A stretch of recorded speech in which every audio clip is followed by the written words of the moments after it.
बिल्कुल अलग। जब निरीक्षण दल इसके सामने पहुंचा तो उन्होंने देखा यह दरवाजा साधारण धातु का नहीं था। उस पर उकेरी गई थी दो विशाल फन फैलाए नागों की आकृतियां, मानो किसी अदृश्य शक्ति की रक्षा कर रही हों। इस पर कोई पारंपरिक ताला नहीं था, न ही कोई आधुनिक लॉकिंग सिस्टम। कहा जाता है कि इस दरवाजे पर नाग बंधन नामक एक तांत्रिक सुरक्षा प्रणाली लागू है, एक ऐसा मंत्रबद्ध तंत्र जिसे केवल विशेष वैदिक विधि से ही खोला जा सकता है। स्थानीय मान्यताओं के अनुसार दशकों पहले जब इसे खोलने का प्रयास हुआ तो अंदर से अजीब आवाजें सुनाई दी, जैसे सर्पों की फुफकार। डर के कारण वह प्रयास अधूरा छोड़ दिया गया।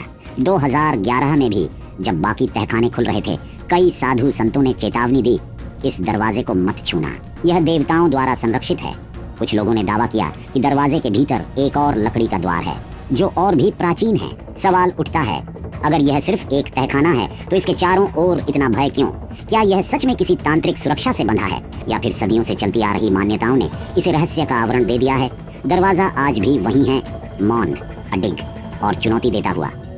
वॉल्ट बी को लेकर सबसे गहरी परत है श्राप की कहानी। स्थानीय परंपराओं के अनुसार यह तहखाना नागराज की सुरक्षा में है। कहा जाता है कि इसे केवल गरुड़ मंत्र के उच्चारण से ही सुरक्षित रूप से खोला जा सकता है। अगर इसे सामान्य तरीके से खोला गया तो भयानक परिणाम सामने आ सकते हैं। 2011 में जब अदालत के आदेश के बाद वॉल्ट बी खोलने की चर्चा तेज हुई, उसी वर्ष केरल ने असामान्य मानसूनी आपदाएं देखी। कई लोगों ने इसे संयोग नहीं बल्कि चेतावनी कहा। मंदिर से जुड़े कुछ वरिष्ठ तंत्रविदों ने दावा किया कि यह दरवाजा केवल भौतिक नहीं, आध्यात्मिक सुरक्षा से बंधा है। उनके अनुसार सदियों पहले विशेष अनुष्ठानों द्वारा इसे सील किया गया था ताकि अंदर मौजूद वस्तु या ऊर्जा बाहर ना आए। लेकिन दूसरी ओर इतिहासकार और वैज्ञानिक इन बातों को लोक कथा मानते हैं। उनके अनुसार डर अक्सर अनजान चीजों से पैदा होता है। फिर भी एक तथ्य सबको सोचने पर मजबूर करता है। 2011 में खजाने की सूचीकरण प्रक्रिया के दौरान याचिकाकर्ता टीपी सुंदरराजन का अचानक निधन हो गया। क्या यह सिर्फ संयोग था या आस्था ने उसे संकेत के रूप में देख लिया?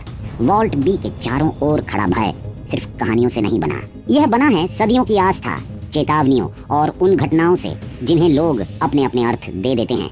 और यही डर इस दरवाजे को अब तक बंद रखे हुए है। 2011 के बाद वॉल्ट बी केवल धार्मिक बहस का विषय नहीं रहा, यह कानूनी संघर्ष का केंद्र बन गया। सुप्रीम कोर्ट ने मंदिर के प्रशासन और खजाने की सुरक्षा के लिए एक विशेष समिति बनाई। सवाल सिर्फ यह नहीं था कि वॉल्ट बी खोला जाए या नहीं, सवाल यह था कि निर्णय लेने का अधिकार किसके पास है। त्रावणकोर का शाही परिवार दावा करता रहा कि मंदिर उनकी परंपरागत संरक्षा में है। दूसरी ओर कुछ याचिकाकर्ताओं का मानना था कि इतना विशाल खजाना राष्ट्रीय धरोहर है जिसकी पारदर्शी निगरानी जरूरी है। 10 जुलाई 2020